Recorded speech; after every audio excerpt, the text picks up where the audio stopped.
அத்தியாயம் 3. வீரபத்திரன் உருவான வரலாறு. தட்சனுடைய மகள் தாட்சாயணி தந்தையினால் அவமானப்படுத்தப்பட்டு தீயில் குதித்து விட்டாள். அதை கேட்ட சிவபெருமான் கொதித்தெழுந்து விட்டார். அவர் கண்ணிலிருந்து வெளிப்பட்ட அனலிலிருந்து பலம் பொருந்திய ஒருவன் வெளிப்பட்டான். அவனே வீரபத்திரன். அவன் சிவபெருமானை வணங்கினான். வீரபத்திரா, என்னை அவமதித்து தேவியை தீக்குளிக்க செய்த தட்சனுக்கு தக்க பாடம் புகட்டிவிட வேண்டும். உனக்கு துணையாக காளி தேவியை அழைத்து கொண்டு போ என்று வீரபத்திரனுக்கு சிவன் உத்தரவிட்டார். பிறகு தன் ஆற்றலால் காளி தேவியை தோற்றுவித்தார். இருவரும் அங்கிருந்து விடைபெற்று சென்றார்கள்.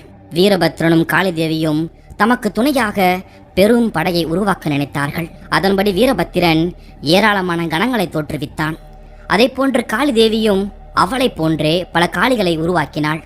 வெகு விமரிசையாக நடந்து கொண்டிருந்த யாகசாலைக்குள் வீரபத்திரனும் காளி தேவியும் புகுந்து அட்டகாசம் செய்தார்கள். அதை பார்த்த பிரம்மா, விஷ்ணு, இந்திரன் போன்ற தேவர்களும் முனிவர்களும் நடுங்கி போனார்கள். வீரபத்திரன் யாகசாலையில் புரிந்த முழக்கத்தால் பூலோகமே அதிர்ந்தது. கடல் கொந்தளித்து ஆர்ப்பரித்தது. தட்சன் அவனுடைய படைகளை ஏவினான். வீரபத்திரனை பார்த்து கேட்டான், நீ யார்? அரக்கர் கூட்டத்தை சேர்ந்தவனா? என் ஆற்றல் என்னவென்று தெரியாமல் என்னிடம் மோதுகிறாய். இதோடு நிறுத்திக்கொள் என்று அவன் எச்சரிக்க, அதை கேட்ட வீரபத்திரன், நான் அரக்கன் அல்ல, சிவபெருமானால் படைக்கப்பட்டவன். இவளும் சிவனால் படைக்கப்பட்ட காளி தேவி.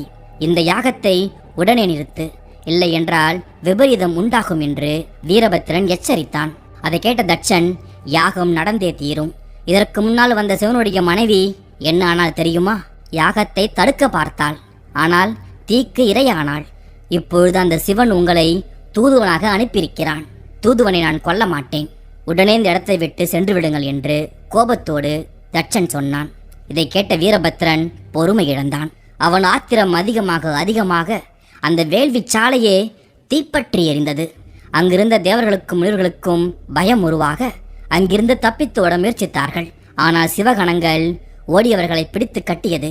சிவபெருமானை அவமதிப்பதற்காக நடத்தப்பட்ட யாகத்தில் கலந்து கொண்ட அனைவருமே துன்பப்பட்டார்கள். தேவ கணிர்கள் கூட விடவில்லை. இந்திரன், சூரியன், சந்திரன், யமன், அக்னி, வருணன், வாயு, நிருதி, தட்சனுடைய மகள்கள், மருமகன்கள் மற்றும் சொந்தக்காரர்கள் அனைவரையுமே வேதனைக்கு உள்ளாக்கினார்கள் அந்த பூதகணங்கள். இவற்றையெல்லாம் பார்த்து கொண்டிருந்த பிரம்மாவுக்கும் விஷ்ணுவுக்கும் அதிர்ச்சியாக இருந்தது. அவற்றை தடுக்கவும் அவர்களால் முடியவில்லை. ஒருவேளை தடுத்து விட்டால் இன்னும் என்னவாகுமோ என்ற அச்சமும் அவர்களுக்கு இருந்தது. அந்த சமயத்தில் தட்சன் வீரபத்திரனை கடுமையாக தாக்கினான். அதனால் கோபமடைந்த வீரபத்திரன் தட்சனுடைய தலையை வெட்ட அது யாக குண்டத்தில் விழுந்து எரிந்தது. அவனுடைய முண்டம் மட்டும் நிலத்தில் விழுந்தது. தன்னுடைய கணவன் வெட்டுண்ட செய்தி கேட்ட தட்சனுடைய மனைவி வேதவள்ளி அங்கு வந்தாள். கணவனுடைய உடலை கட்டிக்கொண்டு அழுது புலம்பினாள். இந்த செயலை பார்த்த மகாவிஷ்ணுவுக்கு கோபம் வந்தது. உடனே அவர் தன்னுடைய கருட வாகனத்தை வரவழைத்து அதன் மீது ஏறி வீரபத்திரனோடு போரிட்டார். இருவருக்கும் நீண்ட நேரம் கடுமையான போர் நடந்தது. விஷ்ணு அவரிடம் இருந்த சக்தி வாய்ந்த அஸ்திரங்கள் அனைத்தையுமே பயன்படுத்தி விட்டார். ஆனால் எவ்வளவு பெரிய அஸ்திரங்கள் வந்தாலும் அதை வீரபத்திரன் தடுத்தான். தன்னுடைய அஸ்திரங்கள் அனைத்துமே பயனற்று போவதை பார்த்த விஷ்ணு ஆவேசமுற்றவராய் சக்கராயுதத்தை வரவழைத்து ஏவினார். ஆனால் தன்னை நோக்கி வந்த சக்கராயுதத்தை ஒரே ஒரு அம்பால் பொடி பொடியாக்கி விட்டான் வீரபத்திரன். அதை பார்த்த மகாவிஷ்ணு, பிரம்மா உட்பட அனைவருமே அதிர்ந்து போனார்கள். வீரபத்திரன் பெரும் சத்தத்தோடு கர்ஜித்தான். அவனுடைய கர்ஜனை சத்தம் மூலமாக உலகமும் அதிர்ச்சி அடைந்தது. அதை கேட்ட மகாவிஷ்ணு, பிரம்மா, தேவர்கள் அனைவருமே ஆடாது அசையாது நின்று விட்டார்கள். பிறகு வீரபத்திரன் சொன்னான், சிவகணங்களே, இந்திராதி தேவர்களையும் முனிவர்களையும் கை விலங்கிட்டு இழுத்து வாருங்கள் என்று ஆணையிட்டான். இவ்வளவு நேரமும் அமைதியாக நடப்பதை பார்த்து கொண்டிருந்த பிரம்மதேவன் தன் இரு கரங்களை கூப்பி, சிவதூதனே, சிவனுக்கு எதிராக வேள்வி புரிந்தவன் தட்சன். அவனும் அவனுக்கு துணையாக இருந்து உன்னை எதிர்த்த அனைவருமே மடிந்து போனார்கள். தேவர்களும் முனிவர்களும் தட்சனுடைய வன்முறைக்கு அடங்கி பயந்து நடந்து கொண்டவர்கள். அவர்களை துன்புறுத்தாமல் விட்டுவிடு என்று வேண்டினார். அதை கேட்ட வீரபத்திரனுக்கு அவர் சொன்னது நியாயமாக இருந்தது. அனைவரையுமே விட்டுவிட்டு தன் சிவகணங்களோடு காளி தேவியோடு வீரபத்திரன் கைலாயம் சென்றார். பிறகு விஷ்ணுவும் தேவர்களும் பிரம்மாவிடம் பேசினார்கள். பிரம்மதேவரே, நாம் மதிமயங்கி விட்டோம்.